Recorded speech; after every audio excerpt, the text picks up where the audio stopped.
Hey guys! Hello! Sa likod. Hello! Kamusta kayo? Nako, busy-busy, Ben&Ben. Talaga namang week all, sa buong linggong to, nakikita namin sila nagpo-promote. Hello! Nagpo-promote sila, nakita ko sa Chalk last Wednesday ba yun? Ano, Josh? Yes, talaga namang busy-busy ang Ben&Ben. Of course, kasama din natin ang writer ng LSS, Siege Ledesma. Our creative producer, Kren Yak, and our creative producer, Eman De La Cruz. Hello guys!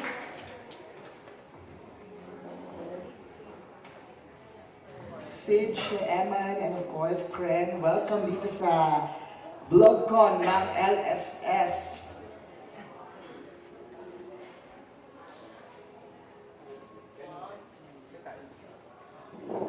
Sir, pa-out lang po ng music natin ha, para po nag-record po ng ating mga vloggers. And of course, huwag natin ang mga bida ng pelikulang Last Song Syndrome. Khalil Ramos and Gabbi Garcia.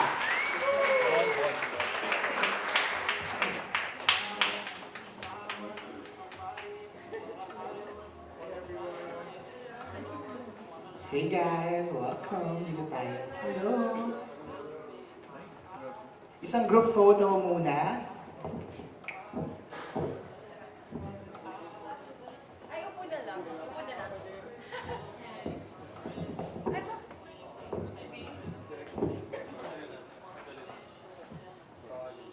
Gets to watch it this coming Pista ng Pelikulang Pilipino. Sir Eman. Thank you for everyone. LSS is a film that we really feel can be embraced by a lot of audiences. So I'd like to thank the vloggers in advance because if anything, LSS started talaga from a beautiful story and a beautiful script. So I think makaka-relate kayo ng mga writers na, you know, it's with words and, you know, our imagination that we can make a difference. So thank you for being here. Maraming salamat po sa pagpunta niyo dito. Sana magustuhan ninyo yung LSS pag napanood niyo na siya. Tapos, feeling namin, napapanahon din siyang pelikula, lalo na medyo toxic yung mundo natin ngayon. Minsan kailangan lang natin chumil, ganyan. Tapos maniwala ulit na good things still happen to hardworking people or dreamers. Kren. And of course, to add to that, gusto kasi namin sa pilong ito, maramdaman ng mga manonood na yung mga pangarap mo, posible yan kapag may naniniwala sa'yo. Essentially, yun naman yung LSS eh. Yung gusto namin ipapalabas sa PPP, yung gusto namin ipapanood niya. And of course, LSS is produced by Dr. Boss, Media Studios, of course, Ben&Ben, and by Globe Studios. So, sana po panoorin namin lahat. Kay Agnes, pabutan lang po naman.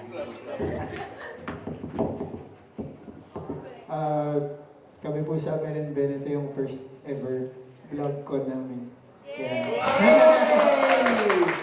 Salamat po. Salamat po sa pagpunta para my birthday.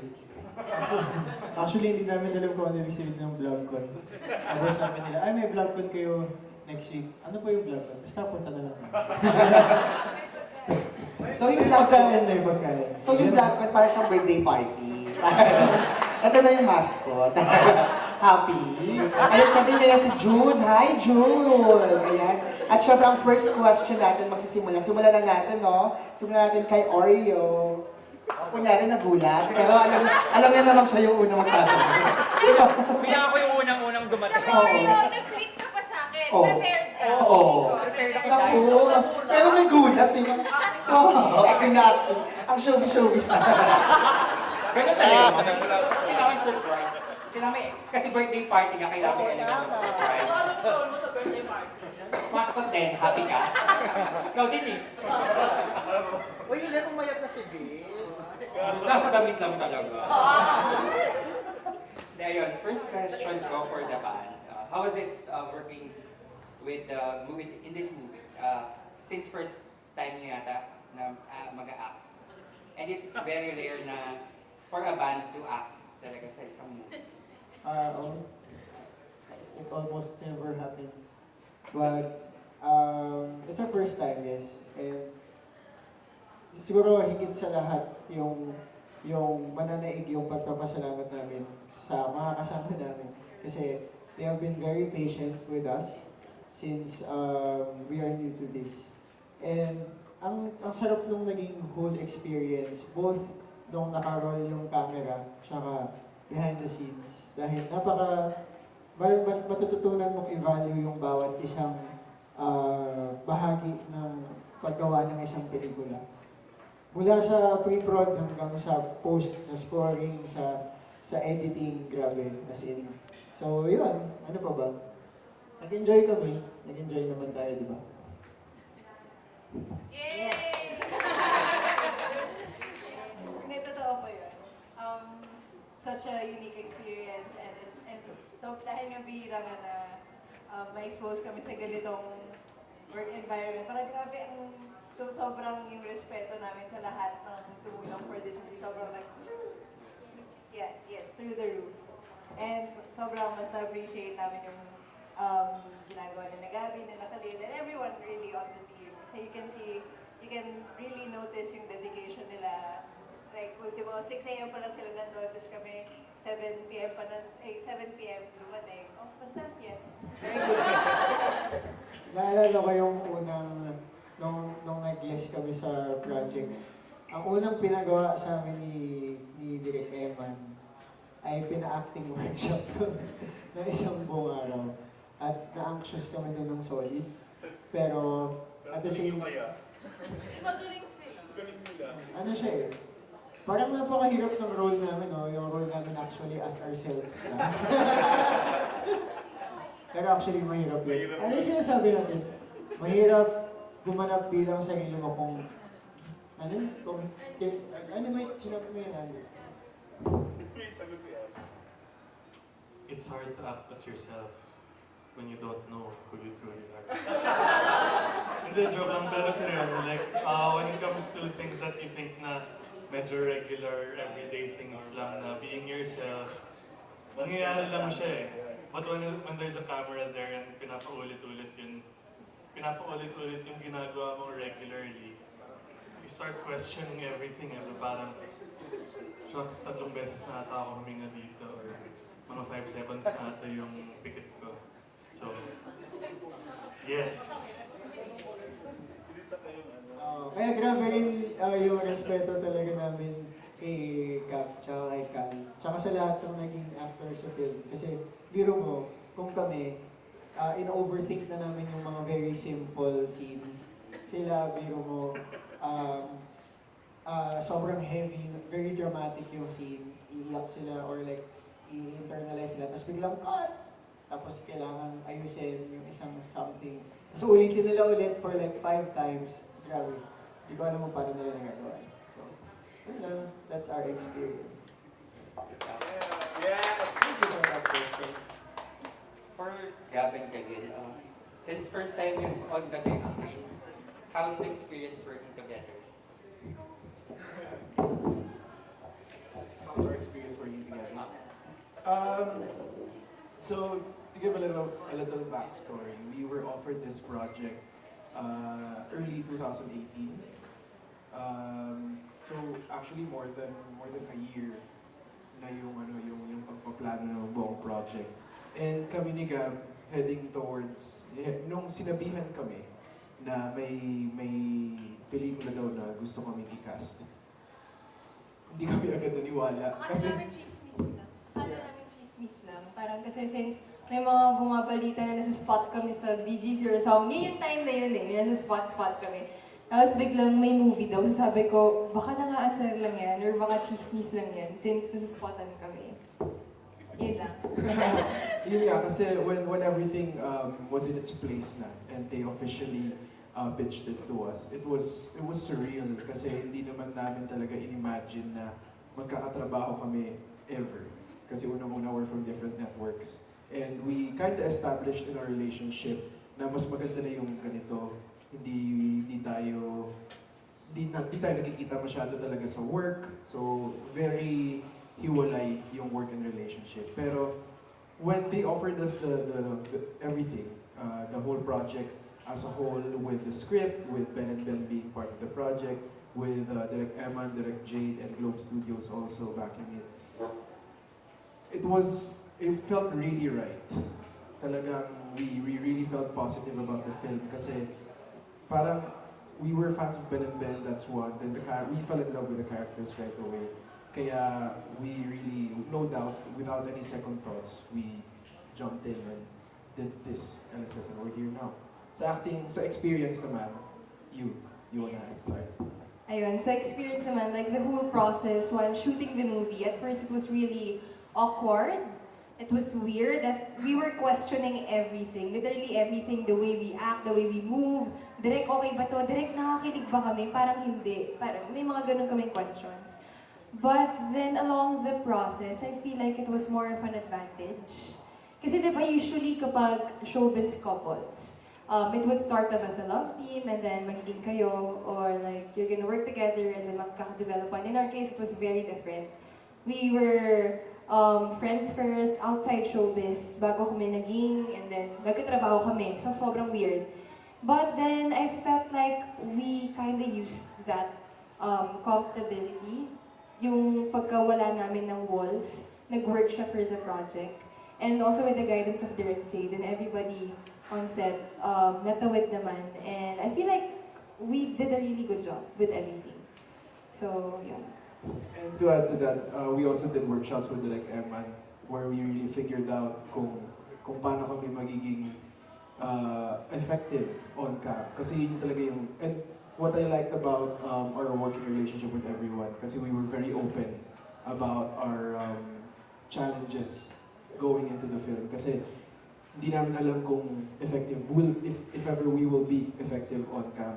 So dapat by the first scene that we do together, at least we were able to prepare a lot, and through the workshop that we did, we were able to do scenes na kaya naman, and eventually with the help of Direct Jade, we were able to collaborate with everyone on it. So it was a really fun and super cool learning experience. Can I just add something dun sa casting nila? Kasi I guess this is the importance of the BlogCon para mas makuha niyo yung context ng what really happened. First of all, two things. Dreamcast yung dalawang to. Okay, Dreamcast. Given na kasi na it's a Ben&Ben movie. Pero nung kami ni Siege, binigyan ng premise, ng concept ni Jessie na boy meets girl and then Ben&Ben music. Parang it could go anywhere. And we actually, nandito si Ben&Ben, the band, we met them around November of last year. October nag-start yung project, mga August, October, September, October. Tapos, minute na namin sila, nag-present kami because we wanted the band to be part of the organic process of doing the film. Sila mismo, nadinig nila yung mga earlier versions na hindi pa Sarah and Zach, hindi pa LSS. This was pre-LSS. Yung palang idea na magkakaroon ng movie with Ben&Ben and these are possible stories. It could be a love story, it could be a family story. So, medyo ang laki ng input ng Ben&Ben na which direction we would take. Pero ito yung interesting. Nung nagkaroon na kami ng semblance of a story, wala pa si Jade sa project, kami pa lang ni Siege and ni Jessie, we were already thinking of casting it. Kasi mahirap magsulat na parang ganito yon. Kung sa Hollywood you have a script, you can have a cattle call and you'll get maybe 1,000 really good actors. Sa atin, medyo iba yung sitwasyon sa Pilipinas. You have to sort of make your stories because there are very few stars or actors. Pero alam naman namin na hindi ito nagre-require ng stars or it doesn't have to be a celebrity couple or We just wanted a really good singer, but also at the same time a really great actor and an actress to portray. So medyo nabanggit yung pangalan ni Khalil. And what I want to say, point two, is that they were casted separately. Believe it or not, hindi namin alam na sila. I wish I could say that this is a social experiment na sinadya namin na pa-blossom yung kanilang love story and sinushoot namin yung story. Pero actually, what happened was, si Khalil we got pretty easily because we medyo close kami sa management niya. You have Erickson Raimundo on one side, and then Reality Entertainment on the other side with Eric and Don, and of course Star Magic. So medyo nag-trust sila, sinabi pa lang namin na we want Khalil to be in his first music film because we thought of him, nakita ko siya sa isang Eric Matic film, yung Honor Thy Father. I was so impressed of him as a dramatic actor. But at the same time, I realized he's a singer. So parang, sabi namin si parang okay si Khalil kasi wala pa siyang launch, wala pa siyang gano'n. Tapos si Gabbi naman, for some reason, I got so interested with her, separately from Khalil. Kasi parang, sino ba sa GMA? Meron pa kami kasing dream na this is an ABS-GMA collaboration. Diba? Parang at 10 lang, ano. Parang, pero yun yung dream namin. Why? Because I come from mainstream. Si Siege comes from independent. Si Jade is from mainstream and independent. We were part of the same team together. Ang dream talaga namin is one industry. Ayaw namin isipin na there's indie, there's mainstream. We want it to be one Philippine in film industry. And timing, di ba? We're celebrating 100 years. Pero it's about time that we actually bridge the gap. Yung idea na kung ang bagay na casting ay magkalabang network, sana pwede silang magkatrabaho. Kasi ang hirap sa umpisa, di ba? So, we had to go through channels. Pero buti na lang with Gabbi, nagkataon na meron din kami mga personal channels. Like, si Pat, who is part of Ben&Ben, is friends with Gabbi, the sister. Yung mga, pati nga sister ko who's from Saints ko, medyo connected. So parang, naunahan siyang nasabihan na gusto ka namin kunin. Ang tanong na lang, papayagan ka ba? Paano to? Saka ang dami na ng haba na na-push yung full process. Like maybe... Buti ka pa ako di makasmate. Oh yeah. What can you say? May moment pa na sa sobrang tagal ng process, feeling ko mag-give up na sila sa akin. Like, feeling ko i-miscast. I mean, hindi na nila ako... Parang iba na yung i-cast nila. So, ayun, I read the script and Ben&Ben's part of it. I'm a huge fan of Ben&Ben. I felt like I need to fight for it. So, talagang meant to be. Yeah, it was meant to be. You know, the management, GMA gave way. They were very considerate and very considerate of what I want to do as an artist. Ganun. So, we're all lucky na napadpad kami dito and buo na yung LSS with the dream cast and the dream directors. And 2-year yung process. medyo pa 2 years siya kasi matagal yung proseso. But then it's all worth it. I hope you guys watch out for it kasi sobrang haba ng proseso na nangyari. Ayun. Last question ko. Let's talk about naman sa characters. Sino sila and nakarelate pa kayo? For all na. For all. Ako muna. Ayan, nasa akin yung mic. I play the role of Sarah. She's an aspiring musician, songwriter. Siya yung sumasali sa music camps, sa Elements, parang gano'n. Sa music camp. Na willing siya to do everything to reach her dream, but nagkakaroon ng problem because she has priorities, which is her brother. Kasi wala silang parents, so siya yung nagtayong breadwinner for the family. So, yun yung medyo, on cue yung music. Yun yung medyo nag-ender sa kanya to reach her dream. So, for a time, hindi na siya naniwala dun sa pangarap na yun. Dun papasok si Zach. Yes, si Sarah met Zach in a P2P bus scene on the trailer for the film. Si Zach naman ay isang work-from-home IT. He lives together with a single mom. And si Zach, we see him at the start of the film. He is on his way to profess his love to his best friend. Pero, hopeless romantic kasi siya. Torpe si Zach and late bloomer siya. So, during his conversation with Sarah, naniwala si Sarah sa kanya na he can do anything he wants if he just follows his heart and what he really wants in life. So in that conversation with Sarah, si Sarah naman, sinabi niya kung gaano siya nagsa-struggle sa music industry and her dreams. Parehas silang naniwala sa isa't isa, and dun magsisimula yung story. And kaya sila nakapag-connect was because Sarah heard Zach singing a song by Ben&Ben. Yun. So yun yung LSS ko at that time, an LSS din yan. And then yung Ben&Ben naman, Mahirap yung character nito. Ako kami, hindi kami makarelate sa character namin. Hindi. Well, obviously, we just play ourselves in the film. So, we can relate to ourselves in the film. Hindi, pero, ano ba? Aspiring. Kaya kasi, yung ano naman story natin dito, parang starting band pa lang kami nun. So, hanggang sa mag-progress yung band, pinapalo, basta, ayaw magbigay ng spoiler, So, basta yung band, starting siya na nung na-meet kami nung mga actors, ng mga characters. So, that's it. Hindi, kasi medyo meta yung story in the sense na yung timeline ng mga pangyayari ay naka-align din sa actual na time kung kailan nagsimula yung banda. So, parang dun sa film, pinapakita rin na yung year na nagsimula kami, which is 2017, doon din nag-start yung story nila sa film. Tapos, hanggang nag-progress siya to almost present day. So, parang ganun. Actually, kahit kami, siguro ang masasabi pa namin more than that ay, nakarelate kami actually sa characters nila.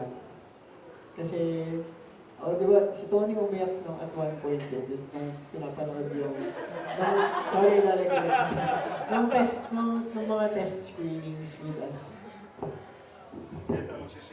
Ayoko din mag-spoil, pero basta may isang scene doon na grabe. Wait, sobrang na-trigger. Kasi pag napanood niya na, kwento ko. Siguro kasi yung LSS, sa lahat, pero most especially sa story, tsaka sa pagkaganap ng bawat character. Sobrang totoo lang nung kwento niya, na yung kwento niya ay yung kwento na kung ano talaga yung nangyayari sa totoong buhay, sa mga nangangarap na mga tao, kung ano man yun, hindi naman kailangan music lang or arts lang, any kind of dreamer. At saka yung mga tao na, maraming hopeless romantic na mga tao. Ayun, to connect to what Miguel said, parang di tayo magkakilala. Hindi na parang, ayun nga, when you're dreaming, di ba, sometimes ang daming mga bagay na nakaka-discourage sa'yo, and very often, often, you just need that one person na magtutulak sa'yo, and sometimes that's all you need, that one push para sabi sa'yo na kaya pa rin. So, yes. Thank you for that. Yung isa pa palang bagay na nakarelate ako at malamang kami lahat. Kasi nga, di ba, sinasabi namin nga dito sa pelikula na kailangan mo lang nang maniniwala sa'yo.